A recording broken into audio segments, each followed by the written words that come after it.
It has been a crazy day for film, especially for yours truly here. What's up?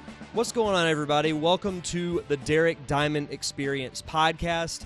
And for this week's live show, I'm going to be giving my thoughts on the 2020 Oscars, and I'll be giving my review of Parasite.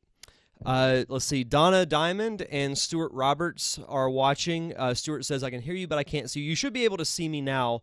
I normally start with the graphic that's overlaying the video, so that way I don't have to edit it in when I do post-production. But yeah, it's been a wacky couple of days. I actually got to go to Tallahassee and Daytona this past weekend with my good friends from the Unicorn Wranglers. They had two really good shows. Friday night they performed in Tallahassee, and then Saturday we drove to Daytona, where they had a really good show down in Daytona Beach, hung out there for a little bit, and then came back Sunday afternoon. And as we were driving home, my good friend Steve Wise messaged me and said, hey, if you don't have any plans for the Oscars, you're more than welcome to come over. So I did. I didn't even come home beforehand. I left Adam's house and then drove straight over to Steve's to watch the Oscars with Steve and Julio Diaz, both former podcast guests. And let's see. Stuart says he can see me now. Cool. Yeah, I'm still playing around with the way I'm doing these live shows a bit, so you might see little tweaks every now and then just to try out new things until I finally get a formula for what I'm going to do. So, yeah, the Oscars, funny enough about the Oscars, and I mentioned this last week when I did my predictions, which I did not do very good on, but we'll get into that. This was the first time in quite a while that I actually sat down and watched the Oscars from start to finish. It would normally be something that I'd have on in the background, and I would stop for the major awards, but not really sit down and watch them. Unless, there was a movie that I had vested interest in that, I wanted to win. But this was, I got to sit down, watch the Oscars from start to finish. The Oscars themselves, it was okay. But if I can be bluntly honest, I felt like it was a 3+ hour show of Hollywood saying, we're not racist, we're not sexist, because of all the diversity and stuff they were doing. But they didn't have any female director nominations. And I don't know if this was their way of making up for that, but I felt like it was really, really hammered home that they were trying to include diversity, which I'm all for including that. But I felt like it felt very forced, in my opinion. It just felt like a 3-hour infomercial of Hollywood saying, look, we like everybody. But again, I still haven't seen Little Women, but I know everyone who has seen it say Greta Gerwig was robbed. And even not seeing it, I will agree with that. So I'll go through the major awards here. I'm pulling it up on CNET. Little Women did win Best Costume Design, which I was glad to see. That period pieces tend to do well with that award. So I was not surprised to see that win. Once Upon a Time in Hollywood won Best Production Design. Something that really made me happy is that Taika Waititi won Best Adapted Screenplay for Jojo Rabbit. And I was hoping Jojo Rabbit would win something. I didn't think it was going to win Best Picture, but I'm glad that it won Best Adapted Screenplay. And you could tell that Waititi was really grateful about the award. And I love him as a filmmaker from what I've seen of his work. It's rumored that he's going to get a Star Wars movie, which I absolutely think is a great thing, because he directed the season finale of The Mandalorian, which is in the top 2 best episodes of that entire show, in my opinion. So that was really cool to see. Parasite won. We'll get into Parasite in a second. Toy Story 4 won Best Animated Feature Film. That had been the only animated film that I had seen out of all those selections. And I thought Toy Story 4 was still a pretty good movie. It's not as good as the first 3. if I'm being honest, but I was glad that it won. But the Oscars did kick off with Best Supporting Actor, and Brad Pitt won for Once Upon a Time in Hollywood. I wanted Tom Hanks to win it, but I had a feeling Brad Pitt was going to take it, and I have no issue with it. You know, I loved his performance in that movie. I thought he honestly did better than Leonardo DiCaprio. I was more drawn to Brad Pitt's character and his story throughout the entire movie. And to be honest, the look he had with the Hawaiian shirt and the long hair, that's the look I want to adopt in 10 years. So that's kind of my little biased opinion about that. Other awards that I had talked about, Laura Dern won Best Supporting Actress, no surprise there. She was phenomenal in Marriage Story. Best Sound Editing was Ford v. Ferrari. No surprise there. Best Sound Mixing, 1917. Best Cinematography, of course, the GOAT, Roger Deakins, won it for 1917. That, to me, was an absolute no-brainer. For something that the undertaking that movie took on, and there are cuts in the movie. If you pay attention, you can tell where they would make cuts, but it was virtually seamless. And I am absolutely thrilled that Roger Deakins won. Ford v. Ferrari won Best Film Editing. Visual Effects, 1917. I was kind of hoping that Avengers Endgame would win it because it's only the highest grossing movie of all time. And I believe it was the only thing that it was nominated for. So, unfortunately, it didn't happen, but I'm okay with 1917 winning. Let's see. Music original score was Joker. Music, I'm Gonna Love Me Again from Rocketman. Seeing Elton John win the award was really cool. Best actress was Renee Zellweger in Judy. I didn't get to see Judy, but that was the popular pick for who was going to win that award. Joaquin Phoenix won for Best Actor for his role in Joker, which, again, that would have been a monumental upset had that not happened. And I'm curious, and I should have looked this up before I started the podcast, but I'm curious if any actor or two actors have won an Oscar for playing the same character. I'm really curious about that. Let's see. I guess we'll get into the major awards. So everyone kind of figured that Parasite was going to win Best International Feature Film, which I believe is what the award is called as I'm trying to find it here in this list. Yeah, International Feature Film. Everyone figured Parasite was going to run away with that one. But that wasn't the only thing that Parasite won. It went on to win 4 awards. It won Best International Feature Film, Best Director. It won, let's see, I'm trying not to say, Best Original Screenplay. They won that one as well. And the big one, and when the director, Bong Joon-ho, won Best Director, Steve, Julio, and myself were sitting around at Steve's house, and we said, it's going to happen. Parasite is going to win Best Picture. And, of course, it did. And I think the whole cast and crew that were there were just blown away by the success that it had. I mean, it was the first international film to win Best Picture, which is insane. And I was really happy that it won, and I'm going to get to my Parasite review in just a second.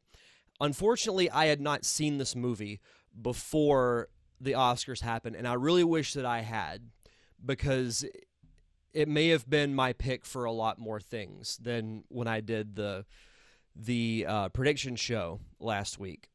So when Parasite won Best Picture, I told myself, I've got to watch this movie. Because originally I was going to do a live reaction show to kind of give my immediate thought on the Oscars. But with going over to Steve's house, that didn't happen. So I was kind of racking my brain a little bit and thinking, I should review Parasite. I mean, it's a 4-time Oscar-winning film. It's obviously got to be really good, and I've heard nothing but great things about it. So I finally got to sit down this evening because work's been kind of swamped. We've got a college baseball tournament that we're doing this weekend. So, and then Monday I had another podcast that I had to do, or actually two podcasts that I did yesterday. So I finally got to sit down today and watch it uninterrupted, and I was blown away by the movie. It was absolutely incredible. And going into it, I didn't really know what the storyline was. I just knew that it was critically acclaimed. I knew it had a 99% rating on Rotten Tomatoes, which is pretty much unheard of. And I'm not going to give away any spoilers for the movie because for those who haven't seen it, I don't want to give away the ending because the ending, to put it bluntly, I said, holy shit, at the end. Because it was just an ending I did not expect at all, but it made absolute perfect sense. So to read a little bit about what Parasite is about, it's a 2019 South Korean dark comedy thriller directed by Bong Joon-ho, who also co-wrote the screenplay with Han Jin-won. It follows the members of a poor family who scheme to become employed by a wealthy family by infiltrating their household and posing as unrelated, highly qualified individuals. So it starts with the son of the movie. He's entrusted with being an English tutor for this wealthy family's daughter. So they develop this plan because this family is very poor. They live essentially in the basement of a building. Living conditions are horrible. They make men's meat by delivering pizzas. And they scheme to infiltrate this family. So it starts with the son. He becomes the English teacher. Then the dad comes in, or no, the sister comes in as the as kind of the art teacher / art director for the son of the family. Then they get their driver fired, and the dad takes over. So then they get the housekeeper let go, and then the mom comes in, and they're all getting paid salary from this really wealthy family. Hence the name Parasite. And the cool visual about this movie is that when you see this family when they're not in their quote-unquote jobs, they're filthy, sweaty, disgusting. They're parasites. They live up to their namesake. So that was something I noticed right off the bat, is that any scene that involved them was just gritty, dirty. It was borderline disgusting, in my opinion. So they earn the trust of this family, and it's more so the matriarch of the family because she's a sweetheart of a person. Like, you'd fall in love with her the first time you meet her on camera. But she's so gullible. And the whole family just comes in, and then, as they say, it hits the fan. And I'm still kind of processing it a little bit because, I've got my immediate... It's different when you have your immediate thoughts on something and then you have a little bit of time to sit and digest it. But I wanted to give my raw emotional thoughts of it. Because with Star Wars, when I did the podcast for that, I had watched it a couple of times, really got to break it down as far as a film goes. But the first time I watched it, I had the complete fanboy type experience, but that's a whole nother story. So I think this movie absolutely deserved all the awards that it got. And I never posted my full, top movies of 2019. I just did the top 10 podcast a few weeks ago. But this would absolutely be in my top 5 now. I still wouldn't put it number 1. Oh, Jana Randolph has joined. Welcome. Thank you for watching. I still wouldn't put it number 1 over Knives Out, but I think I would definitely put it within the top 3. Whenever I watch a movie, I look for certain things to hit those emotional beats. And number one is the story. I can't remember seeing a story like this in film recently. I'm sure there's been some interpretation of it, but to me, the concept was very unique. And the fact that it was a foreign film, I haven't watched too many foreign films as far as being in a completely different language and then while watching subtitles. Thomas Rochester has joined. Welcome. He actually last night recorded a pretty awesome Power Ranger podcast with me that's going to be released next week. So what was I getting at? Oh, the story. So it was very unique to me in the sense that this family kind of joins together to infiltrate this upper class family and essentially take their money, but in a way, like, their tactics of getting their jobs are shady, but they're doing the work to get the money that they need to support themselves.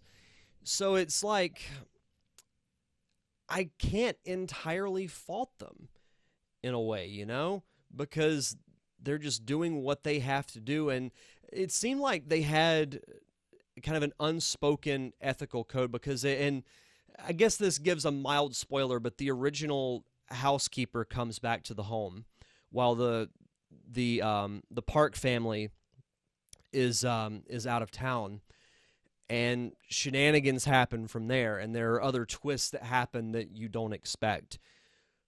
It seemed, but you can tell that they don't mind hurting, but they don't want to go beyond that in order to protect their secret. So I can't entirely fault them. I mean, yeah, they're kind of crappy people, but they're doing what they have to do in order to survive. And I think that's a relatable trait, because we're all trying to survive. And I don't know that I would go that far, partially because I don't think I'm that clever, but it makes for great film. But I thought the acting, second of all, was just phenomenal on all points. I thought, the young actors did a great job. I'm struggling with names when it comes to the character names for the film, but I thought, especially for what little they did, the young actors who played the kids from the Park family did a pretty good job. I loved the dad from, I'll call them the Parasite family. I'll look this up real quick so that way I'm not. The Kim family is I guess the antagonists, if you will. The dad was really, really good, and you get to see him be basically a driver. He drives the Park family around, and he plays the part really well. But as the film progresses, little cracks start to show, and it just gets out of hand at the end of the movie. I really want to say what happens, but I don't want to spoil it. But this was just overall a fantastic freaking movie, and I hate that I missed it. I really do. I'm going to do this live because, after all, this is a live show. Let me look at my original top 10 list that I did for the podcast. Okay, so I had Knives Out number 1, Once Upon a Time in Hollywood 2nd, Jojo Rabbit 3rd, Avengers Endgame 4th, and Uncut Gems would be number 5. So where I would put Parasite, I still like Knives Out number 1. Do I put it at 2? It's got to be 2 or 3. Like I said, it's definitely in the top 5. It's top movie from 2019. You got to watch it. You can rent it from the Apple Store if you have Apple products. I rented it for $3.99. It's a little over 2 hours long. And I thought the subtitle aspect would bother me, but it really doesn't, because my hearing's not that great, so I watch pretty much all films with subtitles anyway. I will say it was the thing I liked about it being in a foreign language is that you have to pay attention, because if you look away for 5-10 seconds, you're going to miss something, because you have to read what's going on if you don't understand the Korean language. But I liked that about the movie. But everything from it, from the acting, the story, the cinematography was beautiful. The location, the house they used for the Park family home was amazing. It was a dream home, to be honest. Is one of those houses with a glass wall that you can look out into your yard. It was great. And I know I'm kind of rambling a little bit by saying this, but I really, really enjoyed Parasite. And it was well deserving of all the awards that it got. And I know there was a little bit of backlash. Luckily, I didn't see too much, but which made me happy that there wasn't the extent that I thought there would be. But I thought the fact that a foreign film won Best Picture, and I don't think it was because it was a foreign film. I think because it deserved the award. It told a phenomenal story with unique twist along the way. The story itself, I would say, is unique. As I mentioned earlier, it was something that I had never really seen before to the extent that it had been. You know, it was an experience, and I actually had a friend of mine text me as I was finishing the movie asking if it was worth it, and I said absolutely. So it doesn't take a whole lot to sit through it. Like I said, it's only a little over 2 hours long. Now you find movies that are 2.5, close to 3 hours long. So it doesn't feel that long either. The whole movie just flew by. But if it had been 20 minutes longer, I would have been okay with it. But I think it ran the perfect runtime. It told just enough, and it ended on the right note, where it didn't feel like you were getting robbed of anything, and it left it open-ended, where you can kind of ponder a little bit of what's happened with this family. So I can't say enough good things about it. I think on a scale of 1 to 10, it's definitely a solid 9 for me. And I know this is kind of a quick episode as far as the live show goes, but you know, it's just kind of my immediate thoughts on the film. It really moved me in a way, you know. It's whenever I watch movies like this, they inspire me, re-inspire me to make film. Like, it's when I see movies like this, like Once Upon a Time in Hollywood, like Jojo Rabbit, like other great movies that came out this past year, it reaffirms my faith that it's the career that I want to work in. And I've got quite a long ways to go, but I'm on my way.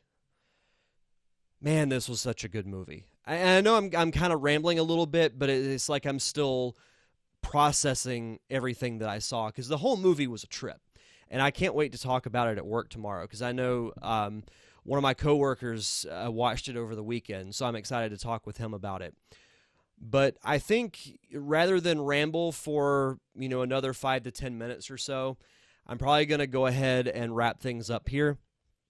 But I did want to thank, those who did watch live. For those who are listening on the download, you can stick around for my really fun interview. This is one of my favorite interviews that I've done in quite a long time on this podcast. So I had the opportunity to watch this short film called We Got a Monkey's Paw. And it's about these two roommates who find a monkey's paw and wish for various things, and shenanigans ensue. It's really well made. I got to interview the co-writers, Aaron Pagnano and Zach Ogle. Aaron also directed the film.